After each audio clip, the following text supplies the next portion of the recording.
All right, Grappler Fall Classic previews 145 pounds. One of my most anticipated weights to see. Really excited for this one.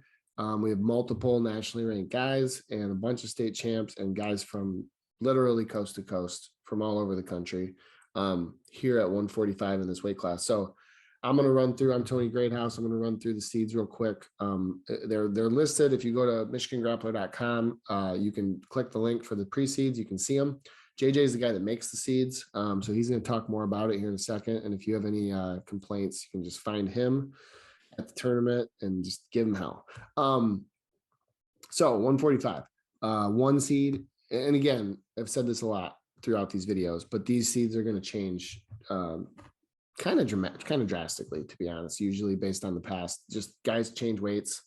Some guys don't show up, stuff gets shifted around, and we have 2 days left. So like, a couple hundred more people are going to sign up in the next 2 days. So anyways, this is what we got right now. 145, one seed is Dylan Gilcher from Michigan, Detroit Catholic Central, 3-time state champ, going for his 4th state title this year.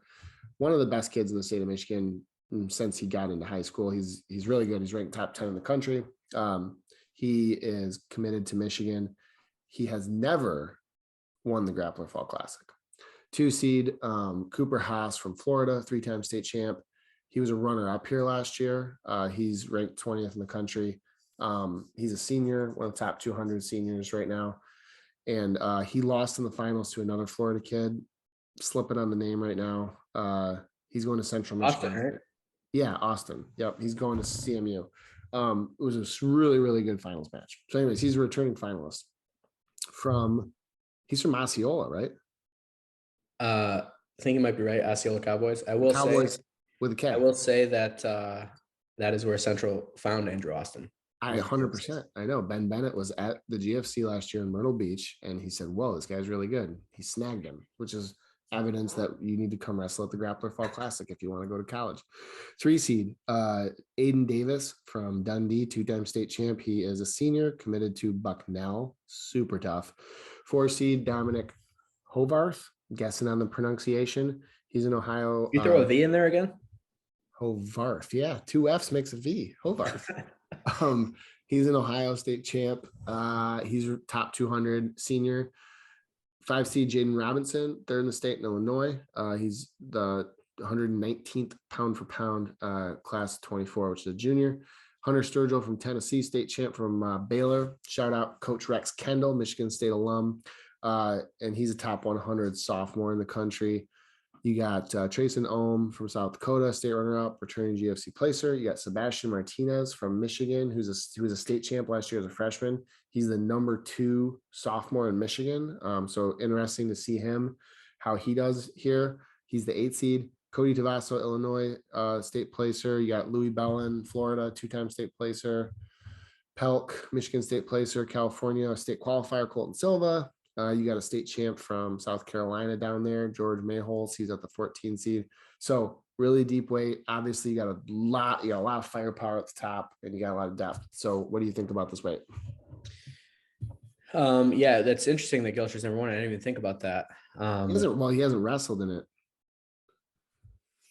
He might have came to Myrtle Beach 2 years ago.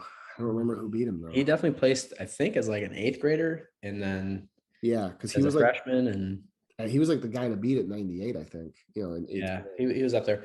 But also interesting, his brother is a former champ, NOW. Yep. Right around this way. I think 52 maybe.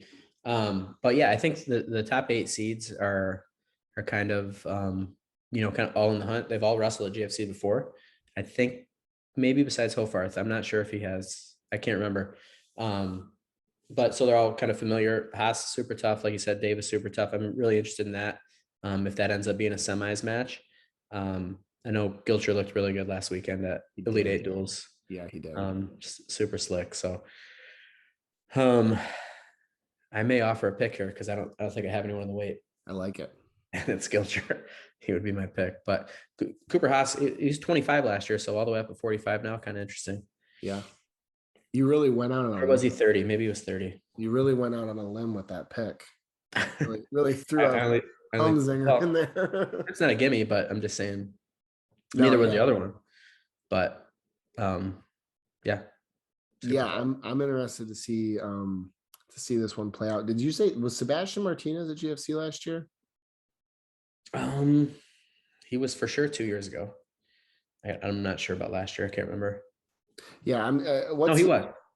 He was. was he? Yeah. I'm interested to see how he does here. I mean, he's one of the best. I mean, if you're a college coach, you're recruiting Michigan kids, he's if you got to start looking at him when they're sophomores, he's the second best sophomore right now. So interesting to see how he competes with, you got 5 or 6 guys there that are pretty, well nationally ranked, for their grade level. So yeah, it'll be interesting to see how he does. I'm excited to see that. Cooper Haas is like one of my favorite guys to wrestle or to watch wrestle. I thought he was like super exciting last year, his finals match.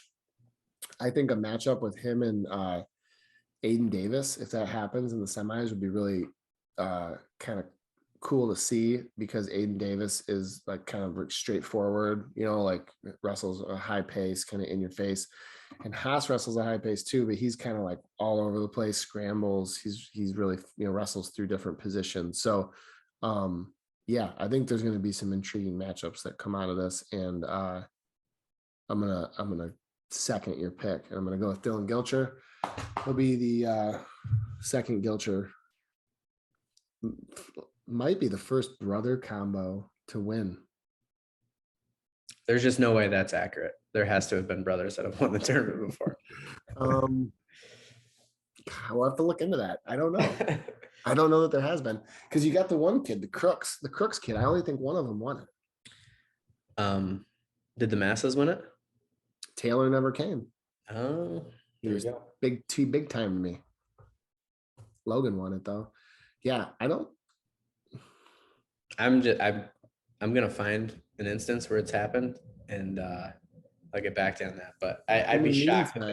I'd be shocked if that was the first ever. In the meantime, we're gonna start that trend. We're gonna get that trending. That Dylan Gilcher's going for the first brother title. All right. We'll see. Maybe I'm wrong, but I think that's the case. But this is going to be a really good weight. One of my favorite weights to watch, for sure. And quarterfinals on Saturday night are going to be dynamite. Going to be some big matches going on. Some of those like 3, 6, 4, 5, 2, 7, and even 1, 8 are going to be really good. And then the semis Sunday morning are going to be awesome. And then the finals at 1 are going to be awesome too. This is a weight that this could be an OW generating weight, possibly some big matchups. So excited to see this one. And yeah, these guys are going to get some this weekend. You can watch every match live on Flow, and follow it on Track Wrestling. And we'll see you guys this weekend.